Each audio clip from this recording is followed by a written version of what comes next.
Swastiastu. Halo semuanya, perkenalkan nama saya Nila Putu Sukerti Wijanti dengan NIM 25130610004 dari jurusan Ilmu Komunikasi Hindu di Universitas Hindu Negeri I Gusti Bagus Sugriwa Denpasar. Nah, teman-teman semuanya, pada kali ini saya akan sedikit memaparkan materi terkait dengan mata kuliah Sistem Komunikasi di Indonesia selama 16 minggu terakhir, yang dimana diempu oleh Ibu I Gusti Ayu Putri Trisnayanti, SIKOM, MIKOM. Nah, di sini saya akan berbagi pengalaman dan juga menjelaskan 13 materi yang sudah saya rangkum, dan juga saya akan menjelaskan pengertian, contoh, dan juga manfaat bagi masyarakat. Nah, teman-teman semuanya, pada materi pertama yaitu pengantar sistem komunikasi di Indonesia, yang dimana sistem komunikasi Indonesia itu merupakan keseluruhan proses penyampaian pesan yang terjadi di Indonesia, baik dari antar individu, kelompok, media massa, dan juga pemerintah, tapi dengan memperhatikan budaya dan aturan yang berlaku.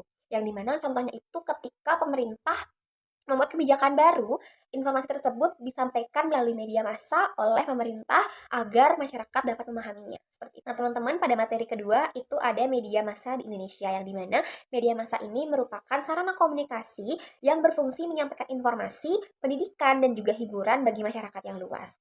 Contohnya itu berita nasional di televisi dan juga portal berita online, yang dimana ini menjadi tempat untuk masyarakat dapat memperoleh informasi secara aktual, cepat, dan juga faktual. Nah, pada materi ketiga itu ada komunikasi politik di Indonesia, yang dimana komunikasi politik ini merupakan proses penyampaian pesan politik yang dilakukan oleh pemerintah, partai politik, dan juga tokoh politik kepada masyarakat. Contohnya itu seperti waktu pemilu dan juga pidato yang disampaikan oleh pejabat negara.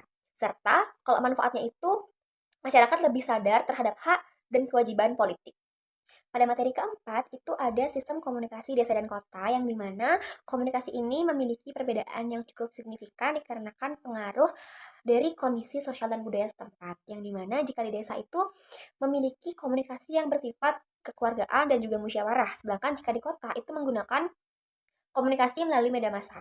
Yang dimana contohnya itu seperti pengumuman di desa itu menggunakan sistem musyawarah, sedangkan jika di kota itu bisa menggunakan media sosial sebagai tempat untuk rapat seperti Zoom meeting, itu bisa digunakan dari media massa. Nah, manfaatnya itu tergantung dari masyarakat sendiri, seperti informasi yang mudah diterima itu sesuai dari karakter masyarakatnya masing-masing.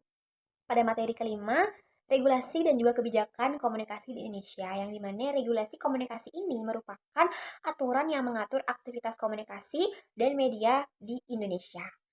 Aturan ini bertujuan untuk menjaga ketertiban dalam berkomunikasi. Contohnya itu pada Undang-Undang ITE yang mengatur penggunaan media digital. Manfaatnya melindungi masyarakat dari penyalahgunaan informasi. Lalu pada pembahasan yang ketujuh yaitu komunikasi dalam era digital, yang dimana komunikasi era digital ini merupakan proses komunikasi yang memanfaatkan teknologi, internet, dan juga media sosial, yang dimana komunikasi ini menjadi lebih cepat tanpa batas waktu dan ruang.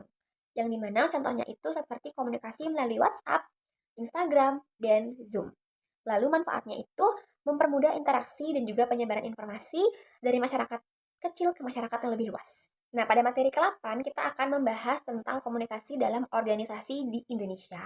Komunikasi organisasi merupakan proses pertukaran informasi dalam suatu organisasi maupun lembaga. Nah, komunikasi ini dapat bersifat formal maupun informal. Contohnya itu seperti rapat kerja ataupun penyampaian instruksi pimpinan. Manfaatnya, pekerjaan dapat lebih terkoordinasi dan juga lebih efektif ke depannya.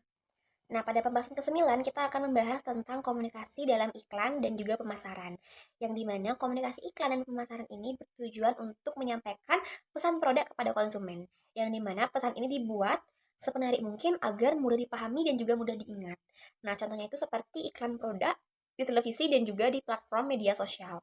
Nah, manfaatnya itu dapat membantu konsumen lebih mengenal produk dan juga memutuskan akan membeli produk tersebut.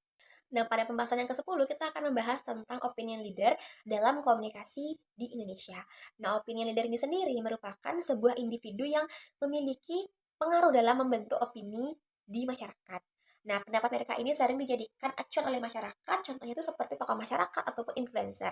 Nah, manfaatnya itu pesan dapat disampaikan secara lebih cepat tersebar dan juga dapat dipercaya oleh masyarakat.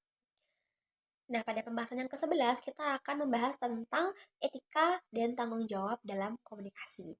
Etika komunikasi ini merupakan norma yang mengatur sikap dan juga perilaku dalam menyampaikan pesan. Setiap individu bertanggung jawab atas informasi yang disampaikan.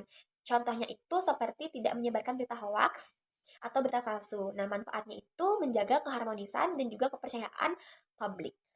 Pada materi ke-12, kita membahas tentang komunikasi antar budaya di Indonesia, yang dimana komunikasi antar budaya ini merupakan interaksi antara kelompok masyarakat yang memiliki latar belakang budaya yang berbeda, seperti Indonesia yang memiliki multikultural, yang membutuhkan komunikasi yang saling menghargai. Nah, contohnya itu seperti kerja sama antar suku dan juga agama. Nah, manfaatnya itu memperkuat toleransi dan juga persatuan di bangsa kita. Nah, teman-teman semuanya, kita sudah sampai di materi terakhir, yaitu evaluasi sistem komunikasi di Indonesia.